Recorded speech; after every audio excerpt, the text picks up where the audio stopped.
Hello, everyone. Have you ever seen this guy? He wrote this book. His name is Dylan Wiliam. He is a British educationalist and professor of educational assessment.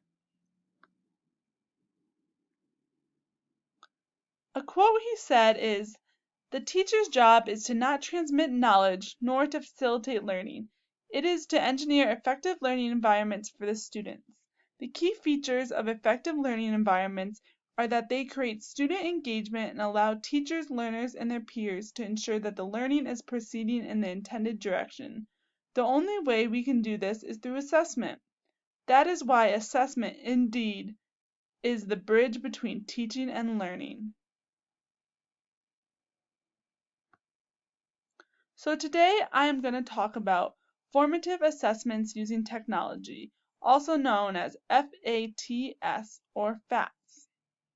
On this slide, you can see these are some examples of apps that teachers use for formative assessments in their classroom.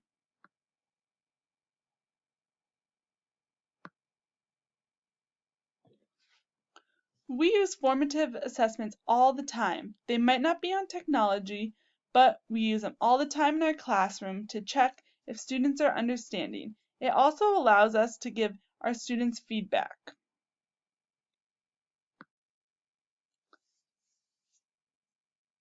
Some ways you can use formative assessments using technology are using a phone, a computer, or a tablet.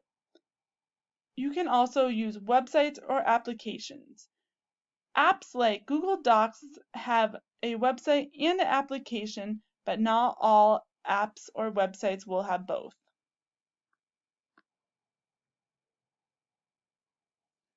Some examples of formative assessments using technology you can use in your classroom are for Google Docs.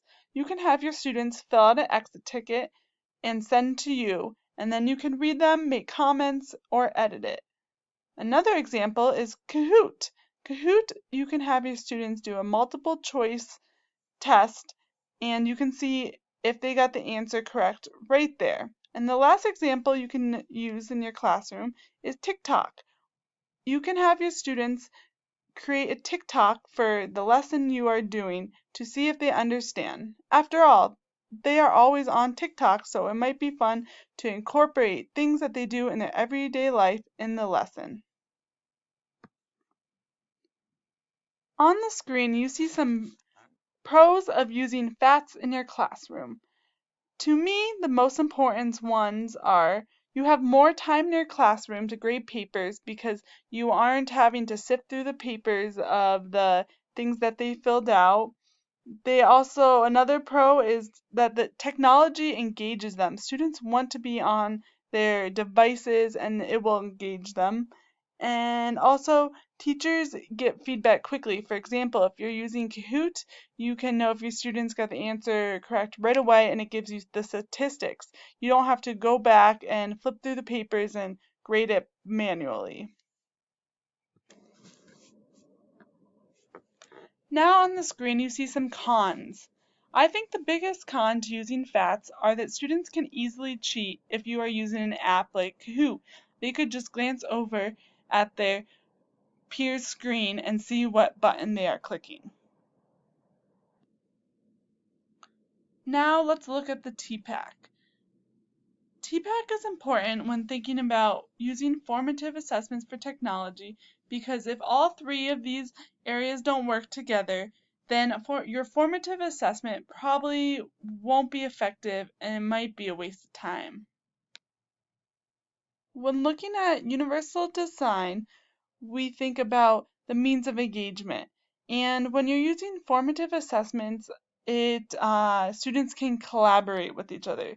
So, for instance, they're on Google Docs and they're collaborating, you can see who is contributing.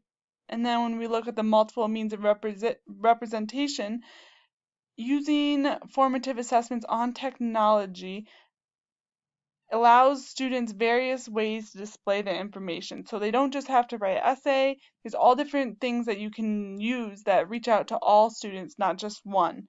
And the last part of the UDL, multiple means of action and representation, Using this type of assessment allows teachers to guide students in setting appropriate goals for their students and individual needs, and it also allows them to give specific feedback to the student and see how they are progressing. And lastly, it works with the SAMR model because using formative assessments hits all areas of the SAMR model. Here's an example. It works for substitution. So you give your students an exit ticket, and the substitution part would be you have the exit ticket, and now you're having them type the exit ticket on a computer instead of writing it with their hand. Next, augmentation. You have the exit ticket on the computer where the classmates can leave comments, and it will be anonymous, so they can't see what their peers are writing. Next, modification. You take the exit ticket, you post it on the class website where peers can answer their question or leave comments. And then the last one, redefinition. They can take the exit ticket and they can maybe collaborate with peers or people from around the world, and they can answer their own question, and they could maybe even write a podcast or post a video about what they learned when doing the exit ticket. So all in all, I believe that using formative assessments on technology is huge. Students will love it, and I really think that you guys will love it. And as you have probably experienced, it is great for the classroom. And all in all, I think that everyone should be using them in their classroom, even though it kind of is a daunting task. Thanks for listening to my talk. My name is Tiffany Miller, and enjoy.